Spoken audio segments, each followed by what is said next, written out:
Welcome to episode 1 of the Do It Anyway podcast. I am your host, Maria Redman, and I am here to take you on a crazy journey of fitness, health, wellness, and mental health. You name it, we're going to dig into it, guys. So, I wanted to start this podcast because there's so much out there on the internet and social media that just really goes into all these crazy things about fitness, this, nutrition, that, and it's just so much information. I think that no one really knows where to start anymore. And so I want this podcast to be something where I can educate everyone and give you a firm grasp of how to really start a fitness journey, or any journey for that matter, that you go on, and really just take you through the steps of how to get to your end goal. And so, with that, I welcome you to this episode, and I'm really happy to have you here. So, before I get into starting your fitness journey, I want to kind of give you some information about myself. Call myself a former fat girl because I was. I was not always a fit person. At around age 8, 9, I was, getting pretty chunky, even though I was, into children's sports back then, playing football in the neighborhood with the boys and running a little bit of track actually back then as well. But I was just putting on weight. I'm a big eater, not of junk. We grew up poor, so there wasn't a lot of bad food around my home.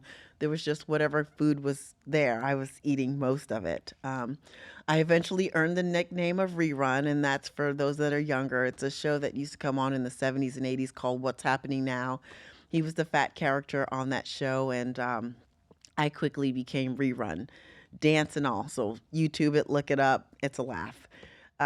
With that, as I got older, kept playing sports, ran a lot of cross country actually, and you would think that I would have lost weight then, but nope.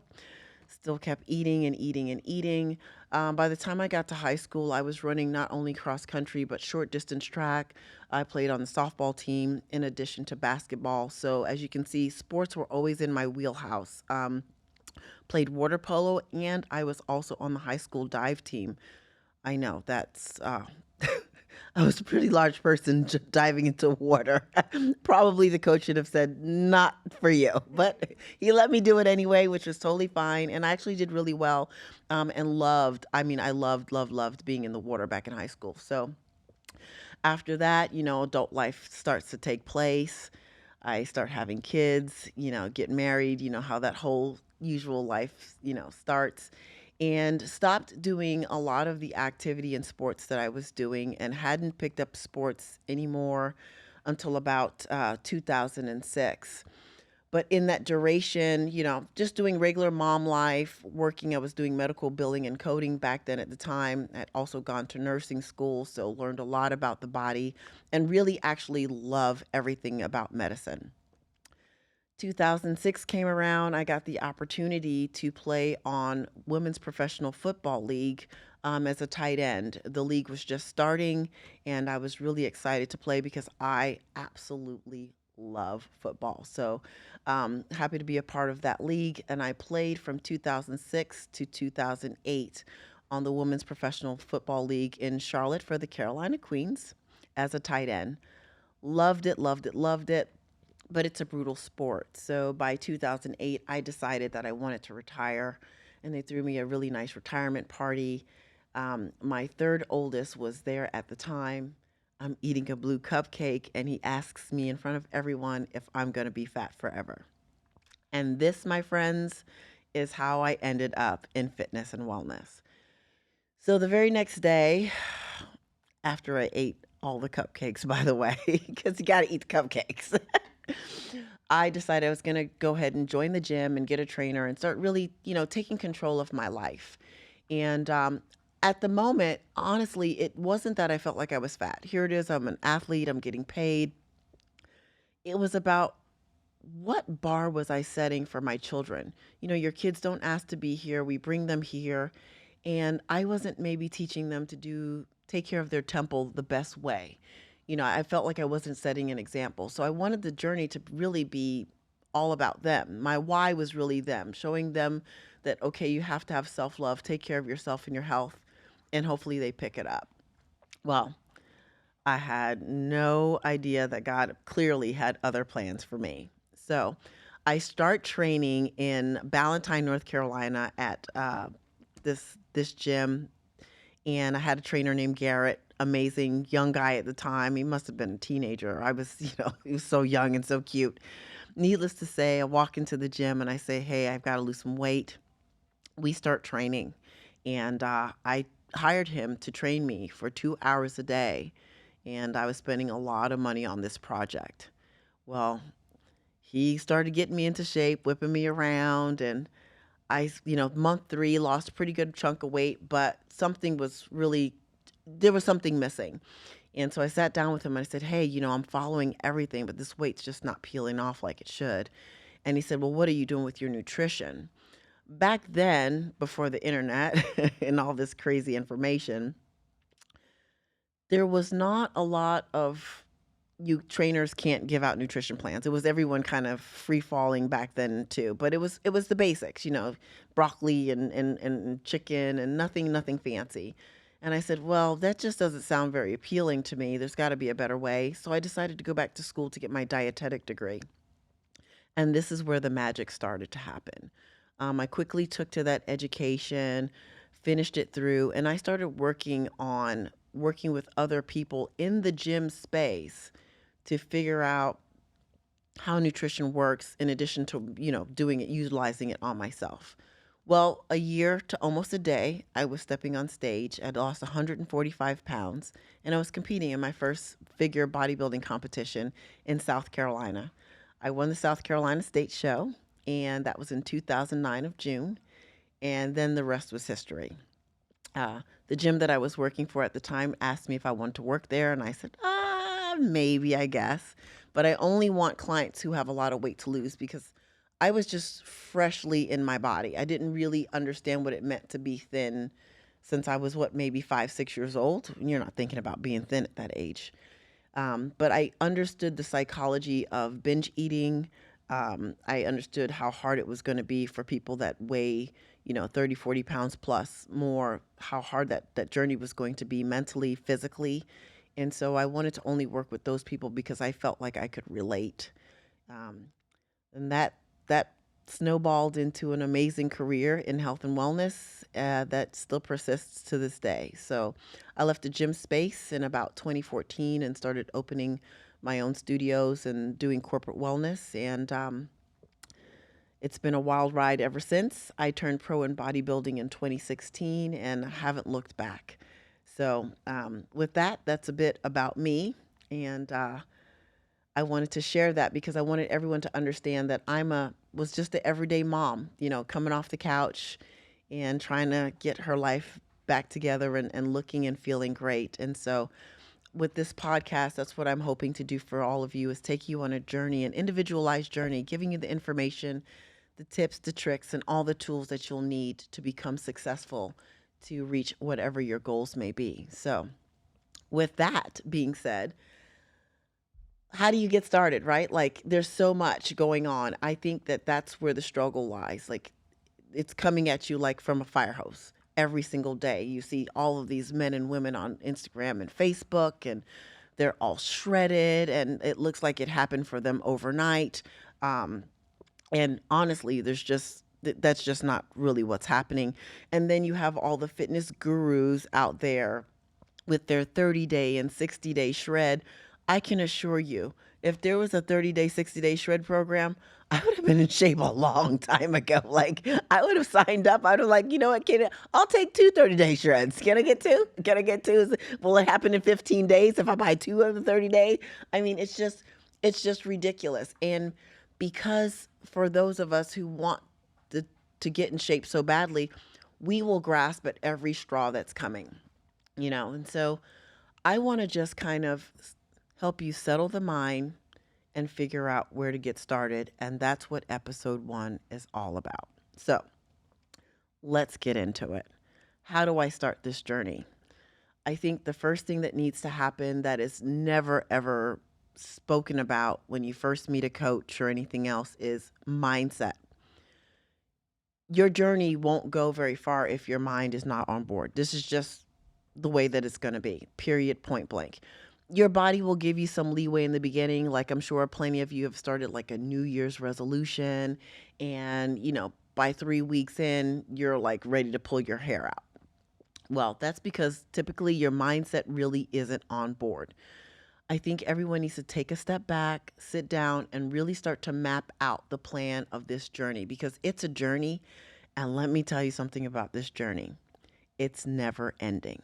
You have to be married to fitness and wellness and mental health for the duration. And once you divorce it, you will go in reverse very quickly. So that's something I think also needs to be said for you to understand that this is a long term, forever thing. Once you start it, you're not going to want to get off the train because it's harder every time you get off the train and get back on and off and on. So, getting the mindset together, asking yourself some of the hard questions. Why do I want to get in shape? Is it for my health? Is it for vanity? Is it a combination? Like for me, it was about setting the example for my children first, and then it quickly became into my health and then spilled over into vanity at some point. Um, so, where are you at on that spectrum of trying to decide, okay, why am I doing this? Right? So, once you figure out why you are doing this, the next thing that you need to do is set some realistic goals. I think that's the next thing that people fail on. We set these crazy goals of, I want to lose 20 pounds in a month. Well, real weight loss that's healthy is 2 pounds at max every single week. So you're talking about only 8 pounds in a month. And weight loss is also not linear. So you might have one week where you lose 2 pounds and the next week you don't lose any, right? And so you need to understand that there's ebbs and flows to losing weight. It's not going to be, oh, every week you're going to lose a pound or 2 pounds per week. So understanding that it's going to help you really shape out the goal. If you are looking at men and women on, the internet and they're super duper shredded and you think that you're going to be able to achieve that in 6 months and you have 100 pounds to lose, well, guess what? I can assure you it's not going to happen. My case, honestly, is very rare to lose 145 pounds in a year. But I was legitimately spending from the time that I hired Garrett, my trainer, to that show day, I was spending about 4 to 5 hours in the gym every single day. I had time, and thank God at that time, a lot of discretionary money to be able to do it. Most people do not have that, and I'll be honest, it's very unrealistic to spend that many hours in a gym. It's just it's not doable. So, setting those realistic goals of maybe this first month I'm just going to work on sticking to a meal plan 4 days out of the 7, or I'm just going to focus on making sure I make it to the gym to walk, you know, every single day for at least 30 to 45 minutes. In the beginning, I think that the goals need to be very, very strategic and very, very small. And then you need to build on them as your habits become better. Because if you don't have any habits built and you start adding all of these different elements, you've got the nutrition element, and you've got to go train, and then you've got to do cardio, you're going to get burnt out by week 3. That's why the New Year's resolutions don't last. It's too much, too big, too soon, too fast, and your mind just can't handle it. So, setting those goals, making them small and incremental are going to be super duper key. Next thing, if you've got your family members, significant other, your children, your close friends, and you are about to embark on this weight loss journey, let me tell you something. I suggest you have a sit down with them, especially your family first and foremost. Those are going to be your saboteurs 100%. They are going to try to get you back to the old person that you were because of sometimes their own insecurities, their own jealousy. Kids, they want to have time with their parent. So you need to sit them down. This was one of the most important things that I'm so thankful that I did. I sat my family down and I said, look, I'm about to go on this journey for myself. It is important to me and I need everyone to respect it. And I'm going to be doing X, Y, and Z. And these are my non negotiables for this journey that I'm about to embark on.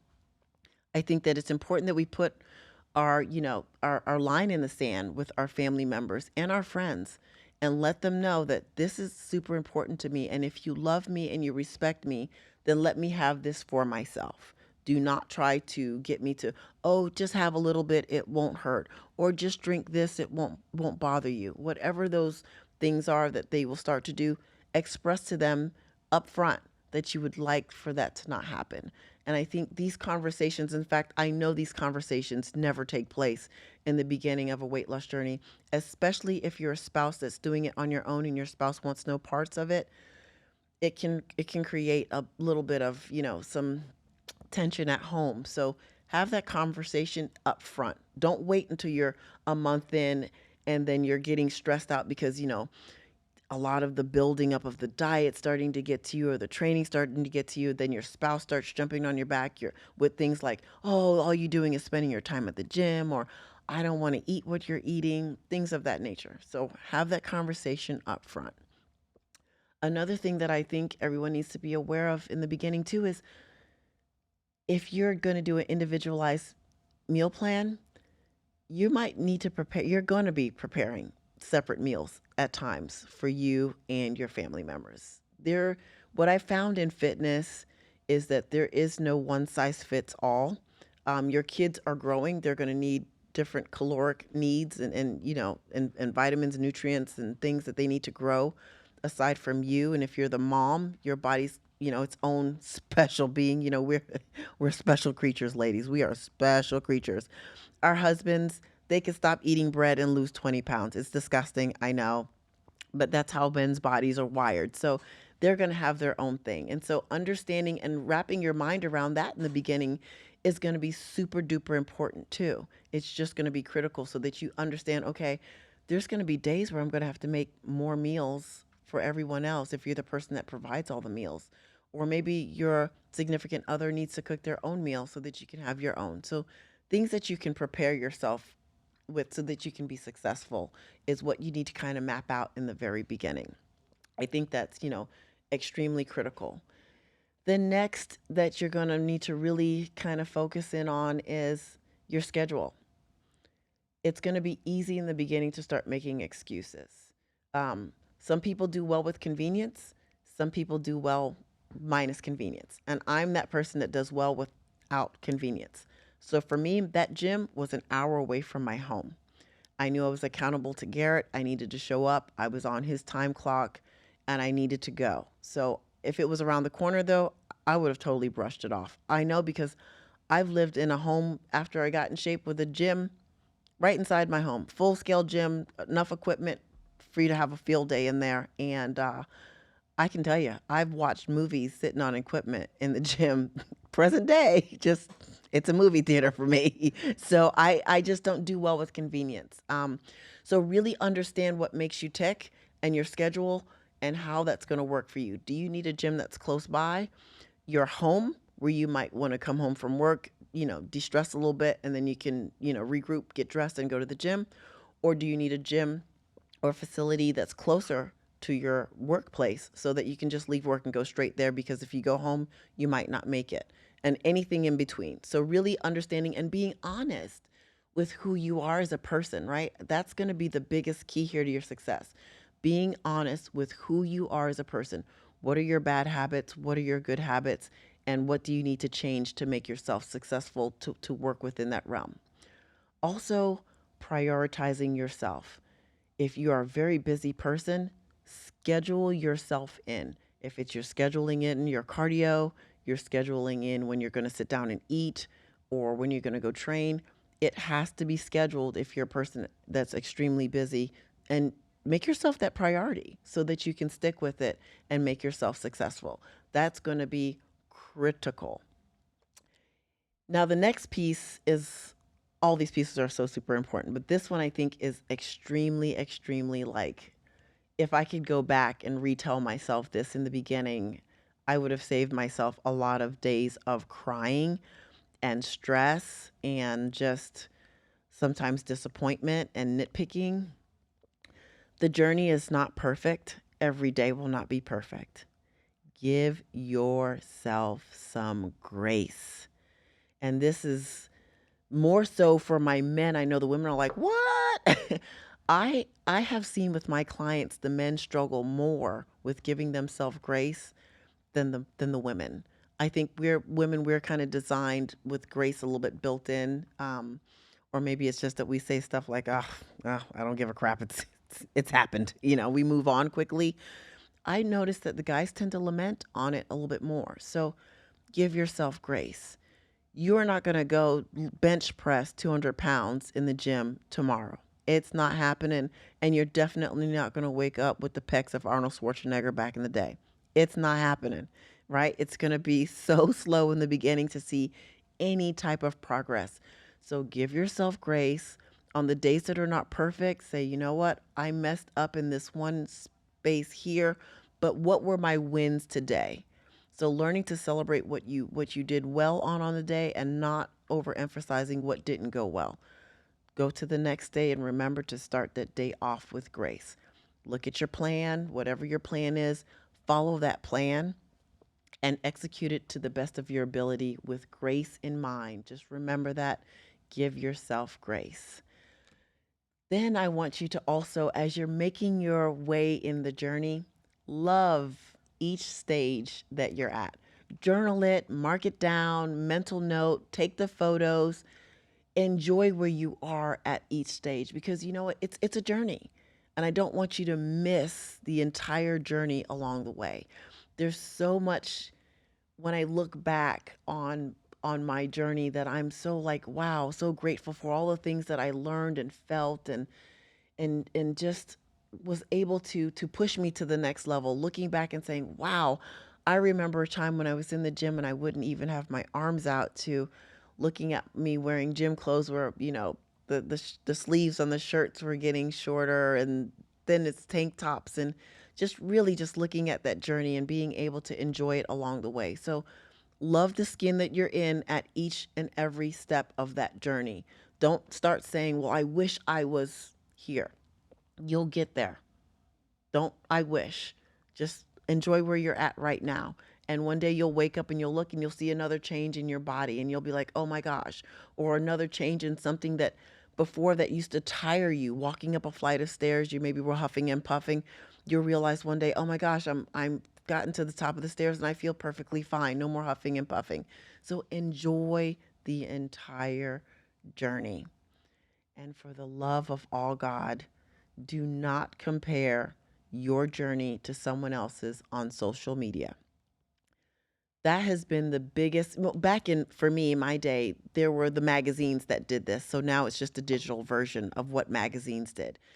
For us women, we'd get those Oxygen magazines out, and oh my gosh, we would obsess about the chick on the cover. And then we'd turn 10 pages in, and she looked phenomenal. And then her little diet was there, and all of us, that's how 1,200 calories became a thing, by the way. I will stick by that till the end of my days. It was Oxygen magazine and the 1,200 calorie diet. And we looked at that diet, and I kid you not, all of us women, we were following that diet to the letter because we just knew we were going to look like whomever was on that cover by the time we finished 10 weeks of this thing. And guess what? 10 weeks came and went. We were not cover models. It didn't happen for us. We didn't arrive, ladies. I still haven't made it. I just want you guys to know. I'm a little bitter about that thing too, because I stuck to some of those diets for a long time. I just want to throw that out there. I was a true soldier. It still didn't happen. But don't feel bad. So now we have social media, and it's even worse. I look at younger women, I feel a little bit sad because for the magazines there was just a little bit of photoshopping happening, right?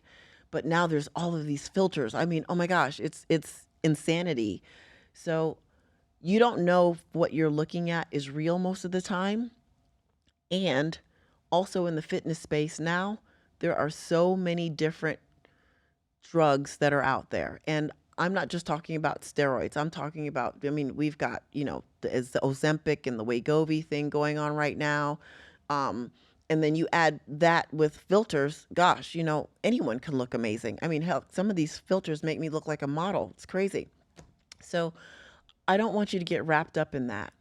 As a matter of fact, I think when you're starting this journey, you might want to scale back a little bit on your social media, unless it's something that's really keeping you motivated and in the game. But if you're following things that are having you start to compare, that's where I want you to say, okay, I need to pull back off of watching those things. Maybe remove those things from your feed, right? because they can become a hindrance. Um, in the bodybuilding space, competition wise, I see this happen all the time with competitors, fellow competitors. I'll talk to them and they're like, oh my gosh, I saw so and so and she looks, like this. And we're, 6 weeks out. The other women are 6 weeks out too. And they're like, oh my God, I don't look like that. And I'm starting to get worried. I'm like, first of all, there's only one you. That's it.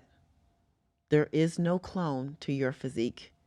Everyone's body's going to look completely different, and everyone's body responds in a different manner every single time, over and over again.